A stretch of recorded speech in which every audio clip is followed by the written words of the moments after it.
Ok, chẳng số đây này ngày nay hai chị khơi nhóm được không channel thứ mấy nhóm bậc ca channel này chỉ chưa channel TP và nhóm channel thông báo nhóm cứ Myth Talk vì chia channel là nhóm chập đạp mình mới chỉ channel nhóm chập đạp YouTube thuộc từ channel xem bên tại vì chỉ channel main channel bao nhiêu muối anh vậy ban tha nhóm bậc ca community tút môi nờ Myth Talk chẳng đây nào thì bạn đang chẳng mà dạ muốn cứ nhóm take a big break ប្រហែលជា2ឆ្នាំអ្វីដែលមូលហេតុដែលខ្ញុំធ្វើទីមួយគឺខ្ញុំហត់ផងការងារច្រើនមានរឿងផ្សេងដែលខ្ញុំទៅជួបប្រទេសអត់តាន់នឹកនៅអត់តាន់ចាប់វាបានអត់តាន់ចាប់កុកវាបានហើយនឹងមួយទៀតខ្ញុំកំពុងវែងផ្លូវអញ្ចឹងហើយខ្ញុំអត់មានពេលនិយាយរួមទៅមិនមែនថាអត់ពេលទេយើងមកផ្ទះទៅនៃពីការងារយើងមកផ្ទះយើងសម្រាប់ដូចគ្នាគ្រាន់ថាយើងបាត់បង់នៅ momentum ខ្ញុំអត់ដឹងមកប្រែខ្មែរថាម៉េច momentum ហ្នឹងអាចនិយាយបានថាជាចង្វាក់ជាបាត់បង់ជាចង្វាក់នៃការធ្វើការងាររបស់យើងនៅពេលដែលរបស់មួយវាមកស្កាត់ខ្ញុំវែងផ្លូវផងខ្ញុំទៅធ្វើអីផ្សេងវីដេអូក៏ខ្ញុំនៅធ្វើគ្រាន់ថាខ្ញុំអត់ធ្វើជាវីដេអូ miss អញ្ចឹងក្នុងមួយរយៈចុងក្រោយហ្នឹងគឺដោយអ្នកនរគ្នាបានដឹងអញ្ចឹងខ្ញុំមានរឿងច្រើនដែលពិបាកមែនតើអ្នកនរគ្នាសុខទុក្ខមិនដែរការត្រឡប់មកវិញរបស់ខ្ញុំមិនដឹងថាអ្នកនរគ្នារងចាំខ្ញុំឬក៏អត់ទេប៉ុន្តែខ្ញុំ happy ខ្ញុំសប្បាយចិត្តនឹងការត្រឡប់មកវិញខ្ញុំត្រឡប់មកវិញនេះគឺខ្ញុំធ្វើបានច្រើនវីដេអូដែរជិត15-16វីដេអូនេះក្នុងមួយអាទិត្យខ្ញុំអាចចេញបានវីដេអូវាជារឿងមួយដែលល្អដែរអាចនិយាយបានថាជា discipline របស់ខ្ញុំដែរខ្ញុំនឹងព្យាយាមបន្ត momentum របស់ខ្ញុំហើយដូចអ្នកនរគ្នាបានដឹងអញ្ចឹងខ្ញុំមិនដឹងថាអ្នកនរគ្នាដឹងអត់ទេតែ content បែប main channel របស់ខ្ញុំគឺអ្វីដែលពិបាកគឺខ្ញុំអត់គិតថាការ edit ជាការពិបាកទេប៉ុន្តែបញ្ហាដ៏ធំបំផុតរបស់ channel ប្រភេទហ្នឹងគឺការសរសេរ script គឺវាពិបាកមែនតើជួនកាលអាន3 website អត់យល់សោះហ្មងអញ្ចឹងពេលខ្លះតើមាន help ពី AI ជួយរៀប framework អញ្ចឹងហើយបានយើងទៅសេបន្តទៅបានហើយអ្វីដែលសម្រាប់ខ្ញុំគឺការទៅសេឲ្យខ្ញុំត្រូវ fact check ទៀតមានន័យថាអាហ្នឹងវាគ្រាន់តែជា theory វាជា fact មានការ confirm នៅខ្ញុំក៏អត់ច្បាស់ដែរអញ្ចឹងពេលខ្លះគឺខ្ញុំត្រឡប់ទៅ check ឡើងវិញពេលខ្លះ edit ចាប់ឲ្យបាននឹកឃើញខ្ញុំភ្លេចនិយាយមកនេះទៀតថែមបន្តិចទៀតទៅថែម1ម៉ោងកន្លះម៉ោងអីទៅអាហ្នឹងអីដែលជាភាពលំបាករបស់content បែបខ្ញុំគឺការរៀបចំ script channel ប្រភេទខ្ញុំវាមានniche គេហៅ niche ចឹងឯង niche មួយដែលច្បាស់លាស់អញ្ចឹងពេលខ្លះគឺខ្ញុំចង់ធ្វើ content ផ្សេងចង់ធ្វើ content ណាដែលវាពិបាកដែលផ្សេងពី niche ហ្នឹងវាអត់បានពេលខ្លះវាមើលទៅមិនមែនថាផុសអត់បានទេផុសបានប៉ុន្តែមើលទៅខ្ញុំមនុស្ស OCD ដូចខ្ញុំក៏វាឆ្កល់មានអារម្មណ៍ខ្លួនឯងផុសទៅដូចឆ្កងពី purpose របស់ channel យើងអញ្ចឹងហើយបានខ្ញុំ keep main channel ខ្ញុំត្រឹមតែជាការនិយាយពី history និយាយពី theory និយាយពី lore របស់រឿងនិយាយពីmyth បើសិនជានៅមានអីត្រូវនិយាយទៀតហើយដោយសារមូលហេតុនៃការ cost niche cost main content របស់ main channel ខ្ញុំហើយអញ្ចឹងបានខ្ញុំបង្កើត channel នេះឡើងក្នុងការបង្កើត channel នេះឡើងខ្ញុំចង់ធ្វើអីដែលខុសដែលផ្សេងពី niche របស់ខ្ញុំទៀតអាចនិយាយបានថា channel នេះវាជា channel ចាប់ឆាយរបស់ខ្ញុំវា random មានរឿង random ច្រើនដែលខ្ញុំនឹង add ចូលហើយអ្នកនរគ្នាអាចតាមដានបានហើយខ្ញុំនឹងព្យាយាមផុសឲ្យបានច្រើនហើយកុំភ័យឥឡូវខ្ញុំរៀង focus ច្រើនទៅលើ YouTube ហើយសង្ឃឹមថាអ្នកនរគ្នានឹងគាំទ្រខ្ញុំអូខេអញ្ចឹងថ្ងៃនេះគឺខ្ញុំនឹងមកនិយាយពីរបស់មួយដែលវាបាន help ខ្ញុំgo through នៅក្នុងកន្លងពេលដែលពិបាកបំផុតនៃជីវិតរបស់ខ្ញុំខ្ញុំគឺជាមនុស្សម្នាក់ដែលចូលចិត្តបើនិយាយពីរឿងមកខ្ញុំអត់សូវចូលចិត្តរឿងបែប action អីប្រហែលទេមិនមែនថាអត់ចូលចិត្តទេគ្រាន់មើលដែរគ្រាន់ថាមិនទៅជា enthusiast ខ្ញុំចូលចិត្តប្រភេទរឿងដែលមាន lore ជ្រៅពិបាកយល់ complicated ដូចពួក The Witcher ដូច Lord of the Ring ឥឡូវកំពុងមើល Lord of the Ring ខ្ញុំមើលចាំមករឿងនេះហើយចាំមើលនិយាយនៅវីដេអូក្រោយហើយមាន Game of Thrones House of the Dragon នៅ House of the Dragon នោះមួយទៅអត់ទាន់មើលបន្តិចមកមើលបានពាក់កណ្ដាល season 1 ជីវិតអ្នកវ័យកណ្ដាលខ្ញុំចូលចិត្តរឿងបែប hướng bài sòng kriêm cho tờ xa chẳng anh nhom trôi chất mơ hướng Sam Cốc nhom trôi chất hướng mơ chạc ở Pop Ching nhom trôi chất mơ hướng Legend of Chu Han nhom trôi chất mơ hướng xem tiết chó đại tệ đơn nên sòng kriêm dỗ bái hai nâng hướngประเภท thriller à bộ hướng bài miền plot twist anh nhái pi bị tăng chờ nó nè sập ai nó nhom trôi chất mơ bộ anh chẳng mền tên ok chẳng bộ hướng bộ phết nó pe class yeah វាល្អមើលប៉ុន្តែយើងសាកសម័យមើលថាយើងមកពីធ្វើការហត់អីពេលខ្លះមកអង្គុយមើលអាពួករឿងអស់ហ្នឹងឈឺក្បាលទៀតណាពេលខ្លះខ្ញុំអង្គុយមើលអត់ focus នៅលើសាច់រឿងហ្នឹងឯងបើមិនល្ងួយដេកលក់បាត់ក៏អង្គុយខាដែរវាអត់ខាច់ជាមួយអាអីដែលអ្នកទៅសេគាត់ចង់ឲ្យយើងចាប់អារម្មណ៍ជាមួយអញ្ចឹងទៅក៏មករយៈធំដែលខ្ញុំឈប់មើលផ្ដាច់ខ្លួនពីរឿងពពួកអញ្ចឹងហ្មងដោយសារខ្ញុំគិតថាខ្ញុំឈឺក្បាលនៅពេលដែលខ្ញុំមើលមិន relax ក្រោយពេលនេះទេសូម្បីតែ game ក៏ដោយ game ខ្ញុំចូលចិត្ត game កាលពីមុនខ្ញុំចូលចិត្ត game ដែលគួយក្រាញខ្ញុំចូលចិត្តដែល game competitive ខ្លាំងឥឡូវអត់ទេខ្ញុំចូលចិត្តនឹងអង្គុយលេងដាំបន្លែ game ដាំបន្លែ game Stardew Valley ទៅ game អី Harvest Moon my favorite game ខ្ញុំចូលចិត្តមែនតើឥឡូវទិញ 3DS ជាមួយម៉ាស៊ីន Wii U ឥឡូវទិញ 2DS ជាមួយម៉ាស៊ីន Wii U 3DS ថ្លៃពេកអត់មានលុយទិញទេអញ្ចឹងខ្ញុំផ្ដាច់ខ្លួនពីរឿងប្រភេទដែល complicate រឿងបែប thriller ហ្នឹងស្រាប់តែខ្ញុំទៅអង្គុយ scroll នៅក្នុង TikTok ឃើញរឿងមួយរឿងហ្នឹងមានឈ្មោះថា Fresh Off the Boat ខ្ញុំដឹងថាអ្នកទាំងអស់គ្នាស្គាល់រឿងហ្នឹងអត់ទេប៉ុន្តែបើសិនជាខ្ញុំដាក់វីដេអូចាំខ្ញុំដាក់វីដេអូទៅអ្នកទាំងអស់គ្នាប្រហែលជាឃើញពេលឃើញប្រហែលជាអាចនឹងស្គាល់ Fresh Off the Boat នេះវាជា genre មួយដែលខ្ញុំអត់សូវមើលខ្ញុំអត់ដែរមើលនិយាយរួមទៅ Fresh Off the Boat ហ្នឹងពីមុនមកពួកបែបប្រភេទ genre ហ្នឹងគឺខ្ញុំអត់ដែរមើលហ្មងវាជាសាច់រឿងមួយដែលនិយាយអំពីគ្រួសារមួយពួកគាត់ជា immigrant ជាជនអន្តោប្រវេសន៍ពីប្រទេសចិនពួកគាត់ទៅបង្កើតគ្រួសារនៅប្រទេសនៅអាមេរិកហើយពួកគាត់មាន cultural difference នៅក្នុងហ្នឹងគឺបើសិននិយាយគិតទៅវាជាប្រភេទ comedy ទេគេវាជាប្រភេទមួយដែលគេហៅថា situation comedy ពួក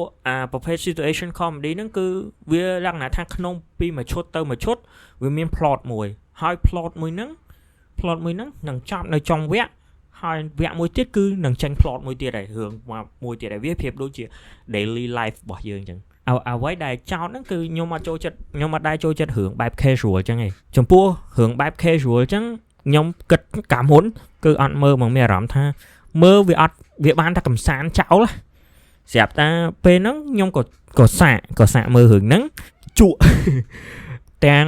ការភាពល្អសោចរបស់រឿងហ្នឹងទាំង pace របស់រឿងហ្នឹងនិងមួយទៀតដោយសារតែរឿងហ្នឹងនិយាយពីម៉ាក់កាចអូខេម៉ាក់ខ្ញុំក៏កាចដែរអញ្ចឹងវារៀង relate ដែរតែវាមិនសំខាន់រឿងហ្នឹងទេសំខាន់អ្វីដែលខ្ញុំសួរខ្លួនឯងតើហេតុអីបានខ្ញុំបែរទៅជាចូលចិត្តរឿងហ្នឹងហើយអ្វីដែលប្លែកហ្នឹងគឺនៅពេលដែលខ្ញុំមើលរឿងប្រភេទ situation comedy អញ្ចឹងខ្ញុំ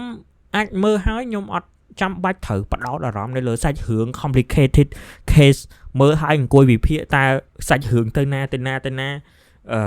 តើតួអង្គមិនទេខ្ញុំមើលហើយកន្លែងសើចគឺខ្ញុំសើចសប្បាយហើយពេលខ្លះគឺខ្ញុំអង្គុយហើយខ្ញុំអង្គុយធ្វើខ្ញុំអង្គុយnote របស់ដែលការងារស្រាលរបស់ខ្ញុំnote របស់ដែលខ្ញុំអាចនឹងធ្វើបានណាជួនកាលខ្ញុំអង្គុយមើលអញ្ចឹងខ្ញុំអង្គុយលេងហ្គេមដាំបន្លែលេងអីបដើអីអញ្ចឹងទៅវាមានអារម្មណ៍ថាខ្ញុំចូលចិត្តវាហើយខ្ញុំ finish 7 season អាចនិយាយបានថាដូចជាមួយខែក្នុងកន្លងពេលមួយខែខ្ញុំក៏ finish 7 season ហើយសំខាន់ខ្ញុំកម្រមើលរឿងមួយហើយខ្ញុំត្រឡប់ទៅមើលវិញមូលហេតុដោយសារតែនៅពេលដែលខ្ញុំមើលរឿងមួយគឺខ្ញុំព្យាយាមវិភាគplot twist វិភាគ lore ជួនកាលមើលហើយខ្ញុំត្រឡប់ទៅមើលអាពួកវីដេអូបញ្យលឡើងមកកណោហើយត្រឡប់មកមើលតាម្ដងទៀតអត់ឲ្យលើសពី2ដងឯអាហ្នឹងគឺជារឿងដែលខ្ញុំនៅពេលដែលខ្ញុំមើលហើយគឺខ្ញុំអត់ធ្វើអីផ្សេងគឺខ្ញុំអង្គុយតែមើលរឿងហ្នឹងហ្មងអញ្ចឹងហើយបានឥឡូវពេលវាអត់សូវអំណោយផលតាក់ទងនឹងរឿងអញ្ចឹង ហើយចំពោះរឿង Fresh Off the Boat នេះមានដូចខ្ញុំបាននិយាយពីមុនចឹងគឺវាមាន7 season 7 season អ្នកនរគ្នាគិតមើលក្នុងមួយ season at least I think វាខ្ញុំគិតថាប្រហែលជា20ភាគបើតាមខ្ញុំចាំក្នុងមួយភាគវាមាន20នាទីជាងហើយខ្ញុំមើល7 season វាចេះតែអត់ធុញខ្ញុំមើលត្រឡប់ទៅត្រឡប់មកវាចេះតែអត់ធុញខ្ញុំក៏សួរខ្លួនឯងតើមិនបានខ្ញុំទុកអាប្រភេទរឿង situation comedy នឹងចោលច្រើនម៉េះវានៅពេលដែលមើល Fresh Off the Boat នោះវាឲ្យនៅ feeling មួយដែលថាវារុញខ្ញុំចេញពីផ្នត់គំនិតមួយដែលខ្ញុំគិតថាមើលរឿងចឹងវាអត់ប្រយោជន៍វាអត់មានបានអីប៉ុន្តែអ្វីដែលយើងត្រូវគិតពេលខ្លះយើងអង្គុយមើលរឿងមិនមែនចង់ដោះស្រាយបញ្ហាពិភពលោកទេយើងអង្គុយមើលរឿងដើម្បីសប្បាយយើងអង្គុយមើលរឿងដើម្បីសើចអញ្ចឹងបានពេលដែលមានមនុស្សដែលថាអូឯងអង្គុយលេងហ្គេមអត់ប្រយោជន៍ទេអត់ប្រយោជន៍ប៉ុន្តែពេលហ្នឹងខ្ញុំមិនមែនចង់ទៅដោះស្រាយបញ្ហាពិភពលោកបញ្ហាជីវិតខ្ញុំនៅក្នុងពេលហ្នឹងខ្ញុំគ្រាន់តែចង់ដោះស្រាយខ្ញុំចង់ដោះ stress អំពីការងារដែលខ្ញុំអង្គុយធ្វើមួយថ្ងៃហើយខ្ញុំចង់ប្រឡែងគូក្បាលខ្ញុំឲ្យចេញពីរឿងហ្នឹងអាហ្នឹងវាតែប៉ុណ្្នឹងអញ្ចឹងជាមូលហេតុដែលខ្ញុំចូលចិត្តដែលខ្ញុំ enjoy ជាមួយនឹង situation comedy មែនទែនហើយផុតពីហ្នឹងត្រូវដល់ពេលខ្ញុំមើលរឿងហ្នឹង 4-5 ដងទៅខ្ញុំក៏បានព្យាយាមរក situation comedy ផ្សេងទៀតដែរហើយអីដែលខ្ញុំជួបហ្នឹងគឺ The Hidden Gem The Big Bang Theory ខ្ញុំមិនដឹងថាអ្នកទាំងអស់គ្នានៅស្រុកខ្មែរអ្នកមានមនុស្សប្រហែលអ្នកដែលមើល The Big Bang Theory The Big Bang Theory គឺរឿងហ្នឹងល្បីជា situation មួយដែល comedy មួយដែលល្បីមែនតើបើសិនអ្នកនរគ្នាអត់ស្គាល់តួរឿងហ្នឹងខ្ញុំដាក់រឿងនេះចូលអូខេស្គាល់នៅ Sheldon The Big Bang Theory វា actually គឺជារឿងដែលកើតឡើងគឺជារឿងដែលគេធ្វើមុន The Young Sheldon The Big Bang Theory នេះគឺជាប្រភេទ situation comedy ដែលនិយាយអំពី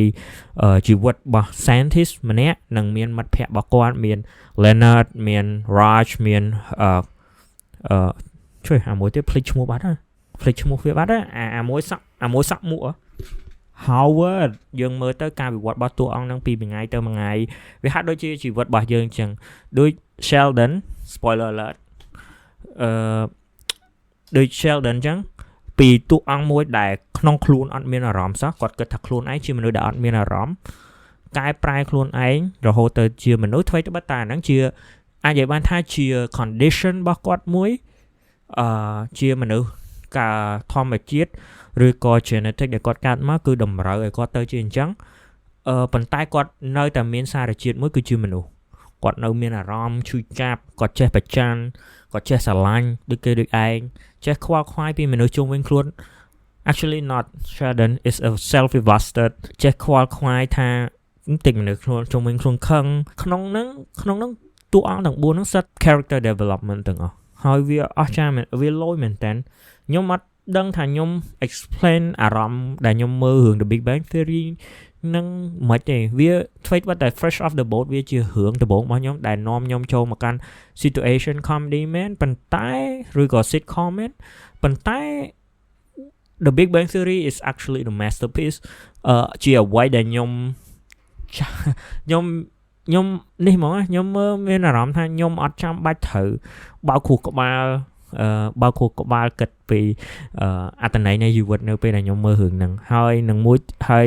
ដូចខ្ញុំបាននិយាយចឹង character development គ្រប់តួអង្គទាំងអស់មានទាំង Penny មានទាំង Amy ប្រពន្ធរបស់ Sheldon មាន Raj មានទាំងសូម្បីតែ side character ដូចអាមួយស្អីលក់ comic book ខ្ញុំភ្លេចឈ្មោះវាទៀតនេះ Oh my memory នៅពេលដែលយើងមើលយើងចាប់ផ្ដើមយើងមានអារម្មណ៍ថាយើងចង់ដឹងថាពីមួយថ្ងៃទៅមួយថ្ងៃតួអង្គនឹងធ្វើអីទៀតវាដូចជា daily life របស់យើងវាខុសពីសាច់រឿងនៅក្នុងប្រភេទរឿង thriller សាច់រឿងនៅក្នុងប្រភេទរឿង action យើង focus នៅលើ plot ជាជាង character ដែលយើងស្រឡាញ់យើង focus នៅលើ plot ថាតើតួអង្គនឹងសម្រេចបានអីខ្លះជាជាងអ្វីដែលជាជាងពី daily life ជាជាងពីជីវិតទូទៅរបស់មនុស្សធម្មតាវាពិបាកនិយាយអាហ្នឹងខ្ញុំមិនដឹងថាខ្ញុំនិយាយទៅ make sense អត់ទេមួយទៀត The Big Bang Theory វាក៏នាំយកនៅ passion ខ្ញុំមួយ Oh my god I really want to cry talking about this វានាំមកយក passion វានាំយកមកនៅ passion ខ្ញុំមួយដែលខ្ញុំគឺជាសិស្សដែលចូលចិត្តរូបវិទ្យាមែនតើចំពោះរូបវិទ្យានិងគណិតវិទ្យាខ្ញុំតែងតែមាន soft spot មួយសម្រាប់ពួកគាត់ធ្វើបត់តែអ្វីដែលខ្ញុំរៀនឥឡូវវាអត់សូវ relate ជាមួយនឹងមុខវិជ្ជាទាំងពីរហ្នឹងប៉ុន្តែខ្ញុំចូលចិត្តមុខវិជ្ជារូបវិទ្យាខ្លាំងមែនតើអាចនិយាយបានថាវាជាមុខវិជ្ជាមួយដែលខ្ញុំចូលចិត្តដោយសារតែខ្ញុំចូលចិត្តភាពសម័យពេលខ្ញុំរៀនថតនិមិត្តខ្ញុំតែងតែសួរខ្លួនឯងថាតើរូបហ្នឹងនៅពេលដែល apply ទៅក្នុងនៅពេលដែល apply ទៅក្នុង daily life របស់យើងតើវានឹងចេញជាអីតើរូបមន្តគណិតវិទ្យាមូលហេតុអីគេចងក្រង integral គេចងក្រងអាស្អីអស់ហ្នឹងមកដើម្បីធ្វើអីមូលហេតុអីបានឲ្យយើងគណនាតកៅទឹកអស់ហ្នឹងហើយនឹងមួយទៀតរូបវិទ្យាតើការសិក្សាអស់ហ្នឹងគេយក apply practical គេយកមកធ្វើ practical យ៉ាងម៉េចអាចនិយាយបានថានៅពេលដែលមើល The Big Bang Theory នឹងហើយខ្ញុំសោកស្ដាយដែលខ្ញុំអត់បន្តអត់ pursue passion មួយហ្នឹងដោយសារតែខ្ញុំចាប់យកជំនាញមួយដែលវាទៅផ្សេងពីដែលវាដើរឆ្ងាយពីរូបវិទ្យាជាមួយនឹងគណិតវិទ្យាវាជា regret តូចមួយទេវាអត់ធ្វើអីឲ្យខ្ញុំបាក់ចិត្តខ្លាំងទេ The Big Bang Theory វាបានធ្វើឲ្យខ្ញុំ feel នៅវាបានធ្វើឲ្យខ្ញុំមានអារម្មណ៍ច្រើននៅក្នុងនឹងខ្ញុំចាប់អារម្មណ៍ខ្ញុំចង់ដឹងជាមួយនឹង character ខ្ញុំមើលរឿងហ្នឹងទៅមានអារម្មណ៍ថាខ្ញុំតាមដានជីវិតរបស់តួអង្គមួយហ្នឹងពីមួយថ្ងៃទៅមួយថ្ងៃខ្ញុំវាទាញខ្ញុំចូលទៅក្នុង passion របស់ខ្ញុំចាស់ដូចគឺរូបវិទ្យាជាមួយនឹងគណិតវិទ្យាហើយនឹងមួយទៀតតួអង្គនៅក្នុងខ្សែរឿងហ្នឹងគឺសិតតែជា nerd មានន័យថាគឺសិតតែជាអ្នកចូលចិត្ត game ដូច Sheldon គាត់ចូលចិត្ត Nintendo គាត់ចូលចិត្ត Xbox គាត់ចូលចិត្ត PS5 PS4 not PS5 នៅពេលដែលខ្ញុំមើលតួអង្គទាំងអស់ហ្នឹងទៅវាធ្វើឲ្យខ្ញុំនឹកដល់ childhood ខ្លួនឯងចូលចិត្តយក game កាសែតមកលេងជាមួយពួកម៉ាក់ជាមួយនឹងបងប្អូនជាពិសេសខ្ញុំមានអនុស្សាវរីយ៍ច្រើនជាមួយនឹង game កាសែតដោយសារតែបងប្អូនខ្ញុំកាលមុនឲ្យតែថ្ងៃសៅរ៍បងប្អូនចរមួយគឺពួកគាត់ជុំគ្នាពួកយើងជុំគ្នាយកមកអង្គុយលេងហ្គេមកាសែតជុំគ្នាពួកយើងនៅផ្ទះបែកឆ្ងាយគ្នាទេអត់នៅជិតគ្នាដូចឥឡូវទេកាលមុនគឺម្នាក់នៅផ្ទះនៅបឹងកក់ម្នាក់នៅណាណីនោះពួកយើងមកជុំគ្នាដើម្បីលេងហ្គេមជាមួយគ្នាហើយគិតទៅពេលនោះវាសប្បាយមែនចឹងវា This is my entire childhood គឺជា childhood មួយដែលខ្ញុំស្រឡាញ់ដែលខ្ញុំនឹកខ្លាំងមែនតើជាពិសេសបើសិនបងប្អូនខ្ញុំគាត់មើលហ្នឹងខ្ញុំនឹកពេលហ្នឹងនឹកពេលដែលជីវិតយើងអត់តន់ complicate ជីវិតយើងអត់ចាំបាច់ងើបពីផ្ទះទៅធ្វើការ Oh my god I'm about to cry អញ្ចឹង The Big Bang Theory វាផ្ដល់អារម្មណ៍ច្រើនជូនខ្ញុំទី3 situation comedy មួយទៀតដែលខ្ញុំចាប់ផ្ដើមមើលអាចនិយាយបានថាចំពោះរឿងនេះវាអត់សូវផ្ដល់អារម្មណ៍ច្រើនសម្រាប់ខ្ញុំទេវាបែរជានាំខ្ញុំទៅកាន់ culture មួយទៀតដែលយើងគិតថាវាគ្រាន់តែជា culture ធម្មតាហើយអត់សូវបានផ្សព្វផ្សាយនៅតាមនេះទេគឺ Everybody Hate Chris វាជាជីវិតរបស់ Chris Rock ដែលខ្ញុំមិនដឹងថាអ្នកនរគ្នាស្គាល់គាត់អត់ទេប៉ុន្តែខ្ញុំជឿថាភាគច្រើនអាចធ្លាប់ឃើញវីដេអូនេះហើយចំពោះ Chris Rock គឺគាត់ធ្វើរឿងនេះឡើងដើម្បី